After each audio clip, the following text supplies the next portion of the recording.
2,450 peso pizza. Cheers! Sa video na to, kakain tayo na tatlong pizza sa tatlong magkakalayang price points. Wow! Look at the string of cheese. Mula sa napakamurang 80 pesos whole pizza, 80 pesos pare! 80 lang! Full pizza na, kita mo to. affordable, quality Italian pizzas. I mean, yung quality ng pizza nila, usually, parang pinaghandaan. Hanggang sa kakaiba at tumataginting na 2,450 pesos na Detroit pizza. Yung caviar, hindi ko alam yung lasa ng caviar, ah. Tingnan natin kung alin sa tatlo ang pinakasulit. Ready ka na ba? Tara! Kapag tinataman magluto or may selebrasyon o kahit natambay lang, tayong mga Pinoy ay panatiko talaga ng pagkaing pizza. Renzo! Pops! Episode na to ay makakasama ko ulit ang aking OG Pops simula pa ng pagkabata na si Renzo. Nakasama ko na siya sa ilang episodes natin. And today, we have a mission to eat some amazing pizzas dito sa Manila. Ang tanong ko, anong masarap na pizza para sa'yo? Sa akin, Pops, ang perfect pizza and talagang proportion yung crust and yung toppings na and hindi nag-overflow yung sauce. Pare, ngayong araw, hindi lang isa, hindi lang dalawa, kundi tatlong pizza ang kakainin natin. Ready ka ba? Pare, excited na ako dyan. Oh, ano oras na? It's Pizza time! pizza tayo. Binitin natin. Tara! Doon pala tayo.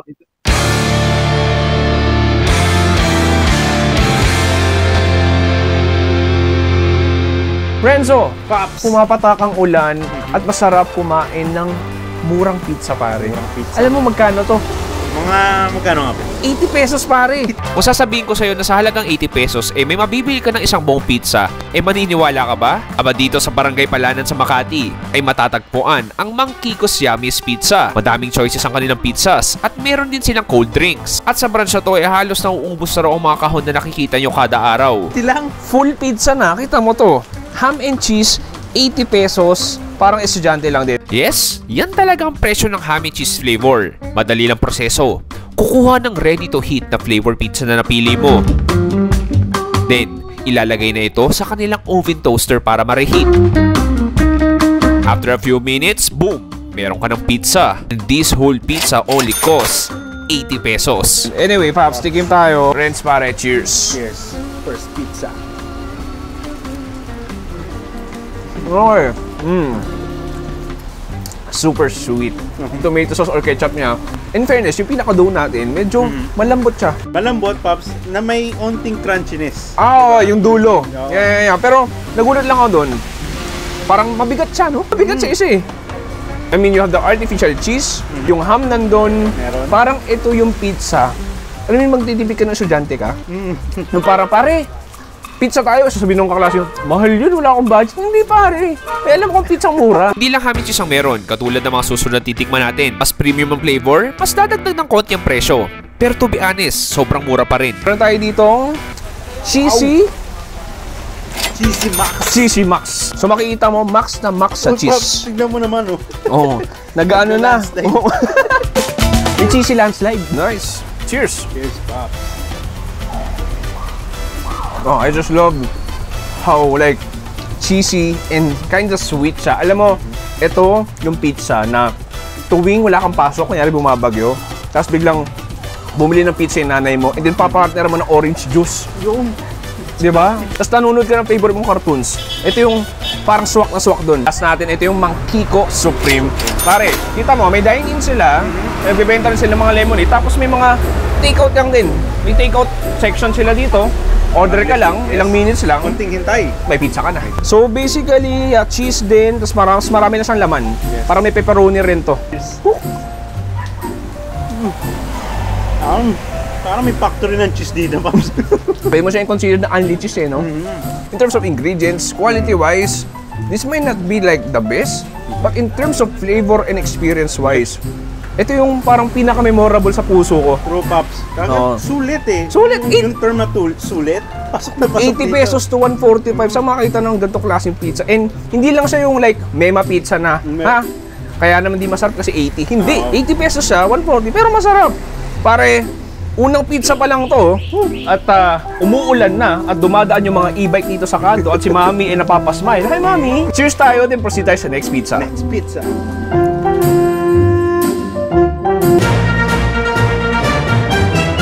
Next, tayo na sa Antipolo, kung saan matatagpuan ang susunod na pizza natin. Ito ang Pomodoro's Pizza. Started way back 2014 pa, noong nasimulan ni Ram, Mandy at Michelle ang isang humble pizzeria na ito. Well, Pomodoro Pizza is an Italian pizzeria.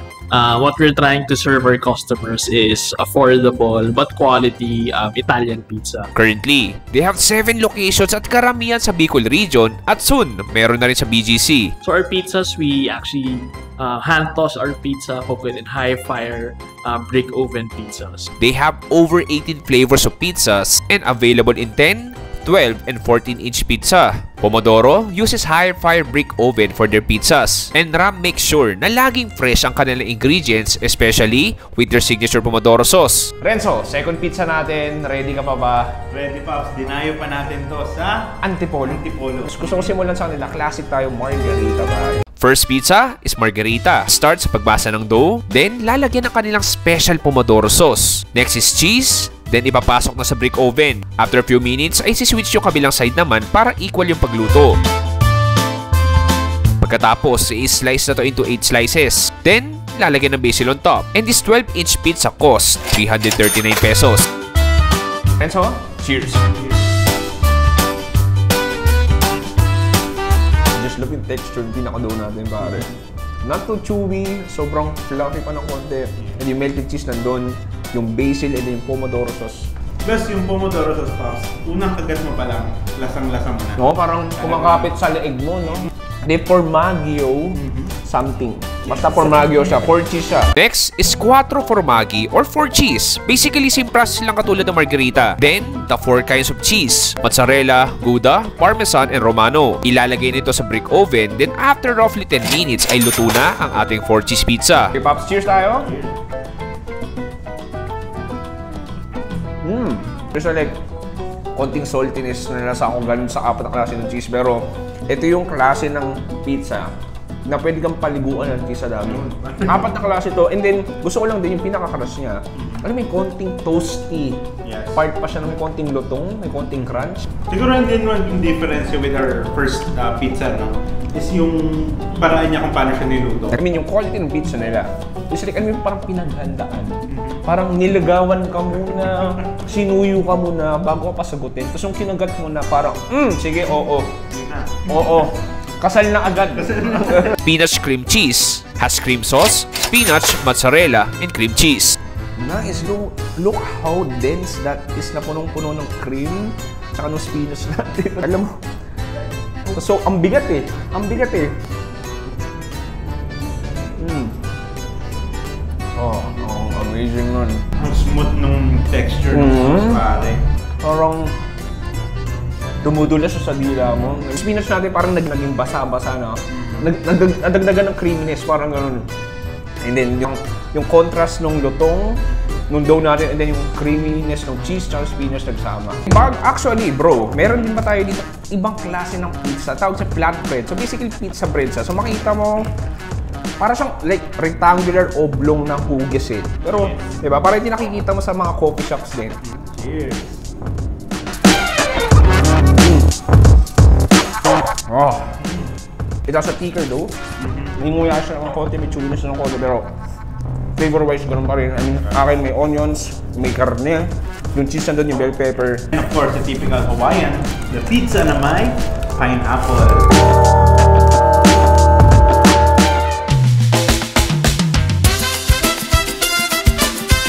Next, punta na tayo sa ating most expensive pizza for today. Ito, ang Epoch Pizza. Epoch means easy as pie, piece of cake. Epoch Pizza is all about changing people's traditional mindset on pizzas.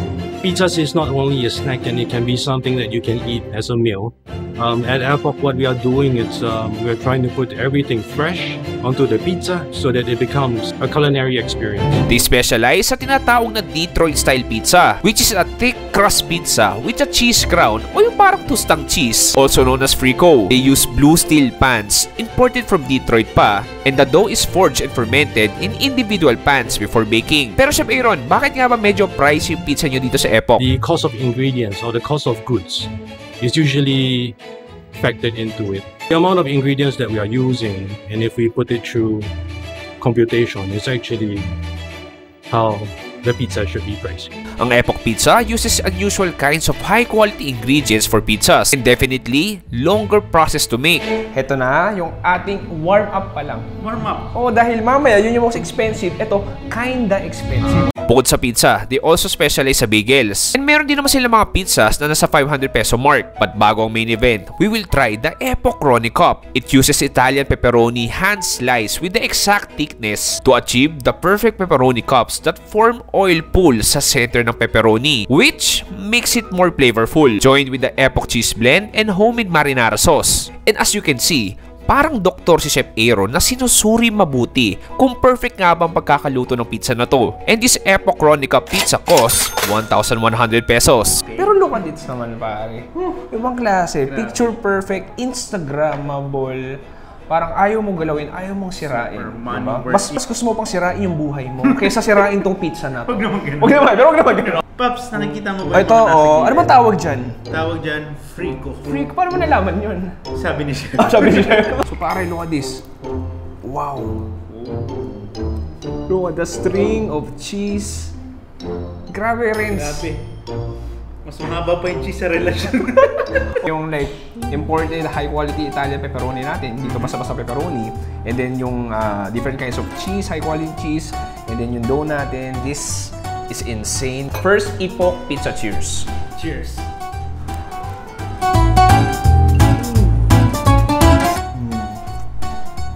Para itong commercial ng Pizza Hut, pare. Yung cheese natin is nicely stringy.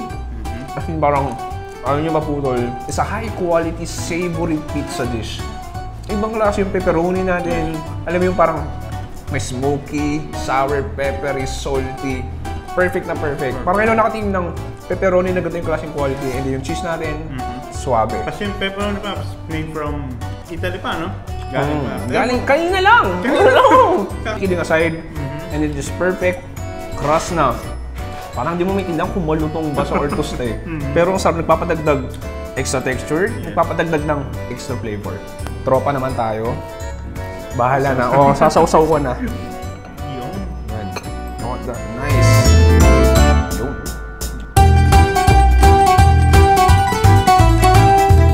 Dala ka bang engagement ka rin? Mabalik ko ng pakasalan to. I mean, masarap na siya, pero in-elevate niya ng ibang level yung buong pizza natin. Sour, the tomato sauce, pure yung lasa. Nakakatawa, sabi ko warm up, pero parang feel ko main event na to. So, ini-expect ko pare, paano pa kaya yung pinakamahal na pizza titikman natin ngayong araw? Alam mo Paps, busog na ako sa pizza from kanina pa natin kinakain, pero hindi ko pala Parang biglang nawala yung busog ko, no?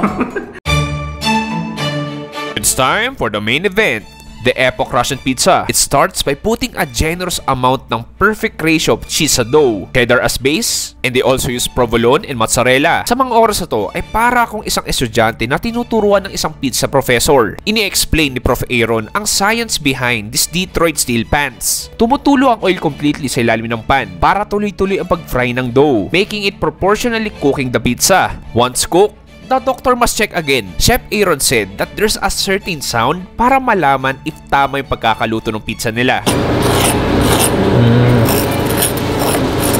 You usually don't hear this sound for most pizzas. The base is baked. It's time for the toppings and fixins. First, lalagyan ng good amount of vodka cream cheese. Then, a layer of house-cured salmon. Then, the pizza will be cut into 6 portions. Lalagyan ng house ranch, onions, and scallions. Then ilalagay na ang tinatawag na ikura or salmon roe from Hokkaido, Japan. Next, ilalagay ng lumpish caviar. And it will be topped with a herb called dill. And this Epoch Russian pizza costs 2,450 pesos. Renzo, Paps. eto na yung ating 2,450 pesos na pizza dito sa Makati. Actually, vibes pa lang. Tapat mo Greenbelt. Yes. May mga office workers na dumaraan. Pero, ang pinaka gusto nating daanan is tong pizza na to. Tigilin natin pa sa salita, tikman na natin tong art na to. This is like a painting, pare. Parang pinaint to ni Picasso. Ganun siya. So, it's colorful, vibrant, punong-puno ng ingredients na yung iba dito first time ko na matikman. So, Pops, kakamayin ko na, sorry. Kamay tayo. Ito yung mga ingredients na parang bihira mo magkita na magkakasama sila. Pero, I mean, sabi nga ni Chef Aaron kanina, this is for us to experience. 2,450 peso pizza. Cheers! Cheers, pare. Cheers, let's go! Woo!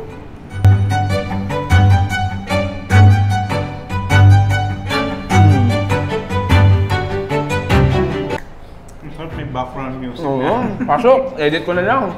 Pagkagat ko, feel ko pinasok ako sa sa Shangri-La. Tapos minasahe ako ng konti sa likod ng butler. Ako pa binigyan ng tip. It's kind of on the salty side yung salmon natin. It's really fresh, dense, moist, and then yung caviar.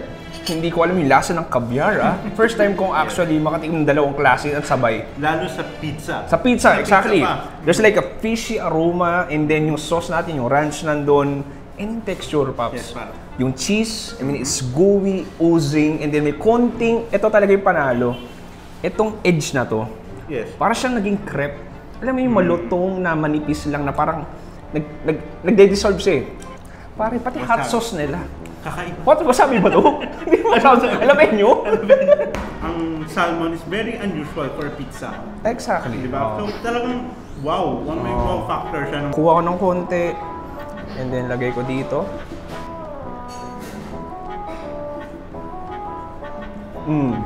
That's spicy. Na parang, sakit. Hindi. Sakto lang. Bigyan ng konting heat. Pero, it's all about experience. Like a roller coaster experience na pagbaba mo, may buffet. Ganun siya kasaya. And yung pagbaba mo, gusto mong ulitin. Actually, in Detroit, Pops, Oh. alam ko lang sa NBA. Ay, yung Pistons. Doon ko lang napapanood. Pero, yun nga, kakaiba tong style of pizza. One wonderful, juicy, dense, packed full of flavors na pizza. It's kind of pricey, but parang lang din yung pag-i-stay sa isang hotel room, di ba? Parang kung gusto mo mas maganda experience mo, kung gusto mo mas malambot kama mo, mas malamig aircon, mas spacious, you have to pay more, di ba? So parang ganoon sa pizza na to, at gagawin natin, Pops, if you do the honor, lagyan mo pa ako ng isa.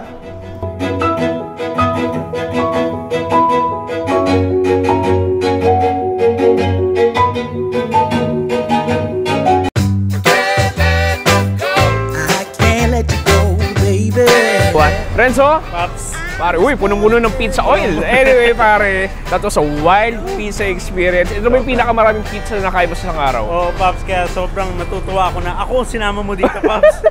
Siyempre, alam mo, mahilig ka sa pizza. Anyway, ang tanong, pare, para sa'yo, personally lang subjective. Yes. Hindi to yung pinakamasarap, personal experience lang. Sa tatlong kinainan natin, ano yung pinaka-favorite mo? Favorite? Ako siguro, Pops, kung i-consider na natin is quality and the taste, I would go with the last one. Last one, yung Ipok. Yung una talaga, yung cheapest. Ito yung parang kung estudyante ka at gusto mo mag-pizza pero less than 100 pesos dala mo. Bigla ang cravings. Sulit na sulit talaga. Pangalawa is yung mid-price pizza. Ito naman yung gusto mo lang pumunta kayo ng restaurant ng pamilya mo, kumain ng masarap na pizza o magpa-deliver ng isang quality Italian pizza. Perfect na perfect. Pero I'll be biased dahil ibang talaga yung quality nito. It's like a new dimension sa bibig ko. I will go with Ipok Pizza. I mean, pricey siya pero para saan sulit? Sulit nga ba? Oh, panigurado naman sa comment section kung ano sabihin nila, kayo na bahala, pero yun yung choice namin. Renzo, maraming salamat up here. Uy, pare, maraming salamat sa panonood. Ako si Chewy, kasama si Renzo, nagsasabing stay safe, it's a good night, and good boy. Bang! Uy! Minusin na lang tayo, pre, kasi naman huwag naman kasi ganun, Cause I love you, baby! Renzo! Pops! Shake hands, isa pa, shake hands. Shake hands, sorry. Unpopular din ang Detroit. Sa pa bloopers yun. Isa pa. Woo! This is... Isa pa. Sorry, bangag na ako